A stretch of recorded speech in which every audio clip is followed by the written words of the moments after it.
High সবাইকে, আমি ঈশিতা। তো চলো আজকে একটা ইভিনিং ডে আউটে তোমাদের সবাইকে ওয়েলকাম জানাচ্ছি। আজকে আমি যাচ্ছি টোটো করে একটা সোনার দোকানে। আজকে আসলে যাচ্ছি একটাই কারণ হচ্ছে, আমি একটা নজর কাঁটা কিনেছিলাম। ওটা অ্যাকচুয়ালি পড়তে পড়তে না অনেকটা পায়ে বড় হয়ে গেছে, তো ওটাই আছে কাটাতে যাব। তো একটা সোনার দোকানে পৌঁছে গেলাম। এটা আমার বাড়ির কাছেই রয়েছে এটা। আর সেখানে গিয়ে দেখো ভিতরে চলে গেলাম। তো আরও অনেকগুলো নজর কাটাও দেখে নিয়েছিলাম, কিন্তু সেভাবে কোনোটা পছন্দ হলো না। আর আমি কোনটা নিয়েছি সেটা তো তোমাদেরকে দেখিয়ে দেবো পরে। আর আমি যেটা নিয়েছি ওটার ঝুলটা একটু আমার পায়ে বড় হচ্ছিলো, সে কারণে কিন্তু একটু কাটিয়েও নিয়েছি।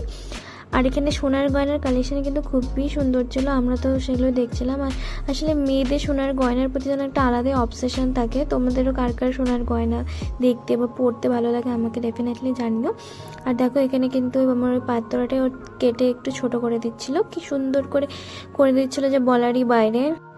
যতক্ষণে কাজটা করছিল ততক্ষণ কিন্তু ফাঁকা সময় পেয়ে কাকিমণি একটু নিজের জন্য গয়নাও দেখে নিচ্ছিল। তো ওই ডিজাইনটা কিন্তু ভীষণই সুন্দর, মালার ডিজাইনটা দেখো, তোমাদের সাথে শেয়ারও করে দিলাম। এই যে ডিজাইনটা এত সুন্দর, গলাতে কিন্তু পরে খুব মানাচ্ছিল।